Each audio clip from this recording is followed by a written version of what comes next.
On Sunday, I went to my first protest ever. It was called March in May and held in Sydney's Belmore Park. It was a peaceful protest where the crowd listened to speakers and music by Sarah Blasco, and there was a real community feeling created by people from all walks of life coming together for a common cause. It was the follow-up to March in March, which was a series of nationwide protests held in 33 cities across the country. It was started on social media, and attendance is estimated from 50 to 100,000 people.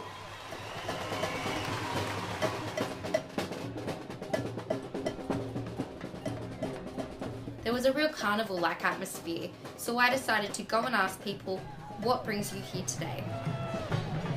The great thing about March in May was that the organisers didn't affiliate themselves with any political party, so people from the Greens, the Socialist Alliance, Nationalists, all felt free to come together and march for a common cause.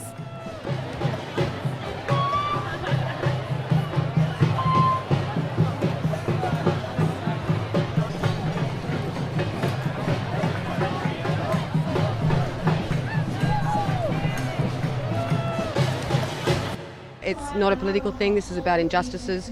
This is about lack of support for my fellow human beings, my fellow Australians, and I'm actually disgusted with what this government is doing, what they propose to do, and I think more Australians need to stand up and know that whatever was just handed down in the budget can be stopped, and it will be stopped in Senate, and there should be a double disillusionment. And fuck Tony Abbott. Pretty much most of the things that Tony Abbott doesn't stand for, and I think it would be nice if he showed a little bit of his Christian charity instead of just subsidising his rich friends. Well, we've just been really disappointed about the way that the government has been trashing the environment and schools and health and pretty much everything. So, yeah, we thought it was important to come out and be counted. We're Aboriginal, so there's a lot of cuts with Indigenous people, but also it's about cuts to for me, it's about cuts to elders, and younger people who are under 30 could lose a job and then don't get unemployment benefits. It's about our health and housing, education. It's like we've got to invest in people, invest in our nation, and this government is showing that they're not investing in that. They're investing in a certain type of people, a certain population, that's the wealthy. Basically, I'm studying, I'm a teacher, I'm very annoyed at the cuts to education when we're buying warplanes. I just think it's so awful what Tony Abbott did before the election, and what he's brought down in the budget was just so dishonest. How does it affect you, the budget? Well, it affects me in healthcare and in community services, so many aspects of my life, and especially in the arts. Okay. Does this budget affect you in your retirement? No, it doesn't affect me, but that makes it more important for me to be here, actually. Does the budget affect you personally?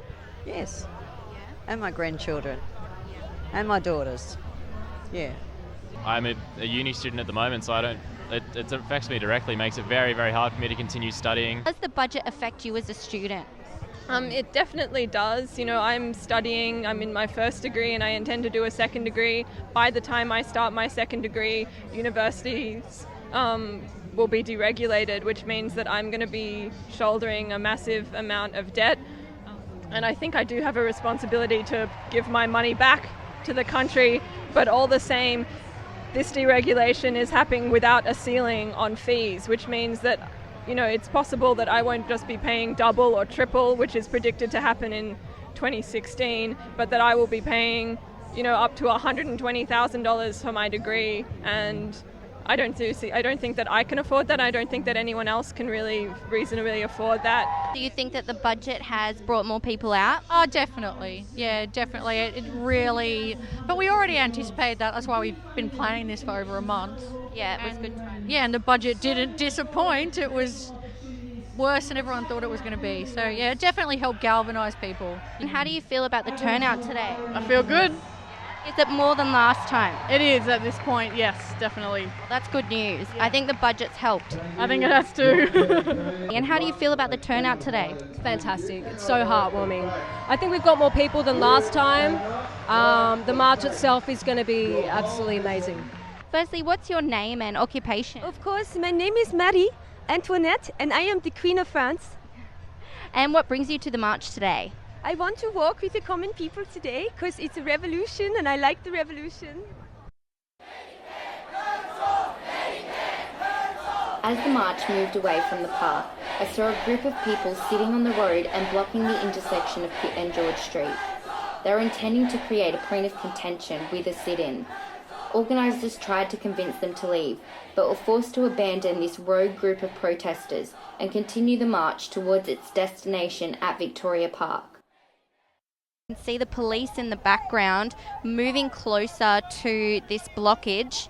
The organisers are trying to get people to continue walking along with the rest of the protest march. Quite a small amount of people compared to the number that were at the protest today. There seems to be 8 police cars and about 20 riot police assembling here outside Central Station, preparing to remove the protesters from the middle of the road. The riot police are moving towards the protesters. They are dragging people away. There's protesters sitting down, violently dragging them.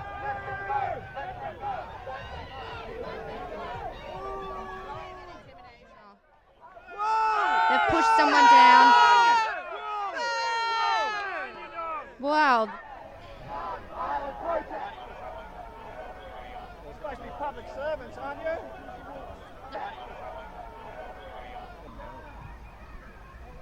You were involved when the police came in and started dragging people away. Were you injured? No, but the person next to me had his hair being pulled and he had a knee in his neck. How do you think the blockage of the road today has helped the cause? Well, I think it radicalised people to let them know that there's more you can do than, you know, these kind of measures that are quite often ineffectual, and that, you know, people don't need to take the power. They already have the power. They are the power. You know, people is what powers the economy along. And if enough people go on strike or resist, then the system comes crashing down to its knees. Despite these protesters in essence hijacking the event, it was moving to see people standing up, or sitting down as it was, for what they believed in. At the end of the march, I was really glad to have experienced it.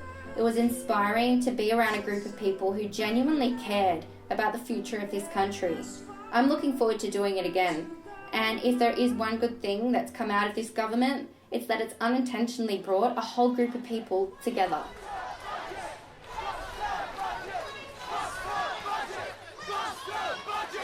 Budget!